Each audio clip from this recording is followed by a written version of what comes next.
இந்த எந்த துவாவானாலும் சரி, பொதுவாவே இந்த கையை உயர்த்தி அல்லாஹ்ட்ட கேட்கிறதா இருந்தா அதுக்கு ஒரு முறை கவனிக்கணும்.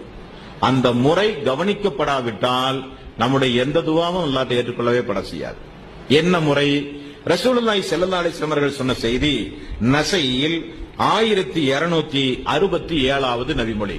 நாம எப்பட்ட அல்லாஹ்ட்ட துவா செய்யும் போதும் முதலில் யார்கிட்ட கேட்கிறோமோ அந்த அல்லாஹ்வை முதல்ல புகழணும்.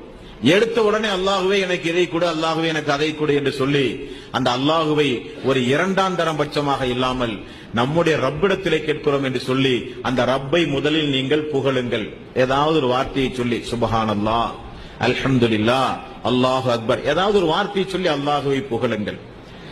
இரண்டாவது, எனக்காக வேண்டிய அல்லாஹ்விடத்திலே நீங்கள் பிரார்த்தனை செய்யுங்கள். அல்லாஹும்ம ஸல்லி அலா முஹம்மதின் வ அலா ஆலி முஹம்மதின் என்கிற ஸலவாத், இந்த ஸலவாத்தை இரண்டாவது நீங்கள் சொல்லுங்கள். மூன்றாவது உங்களுடைய பிரார்த்தனைகளை கேளுங்கள். யார் ஒருவர் அல்லாஹ்வின் மீது அல்லாஹ்வை புகழாமல், யார் ஒருவர் என் மீது ஸலவாத்து சொல்லாமல் பிரார்த்தனை செய்கிறார்களோ அவருடைய பிரார்த்தனை வானத்திற்கு மேல் செல்லாது என்றார்கள் ரசூலுல்லாஹி ஸல்லல்லாஹு அலைஹி வஸல்லம்.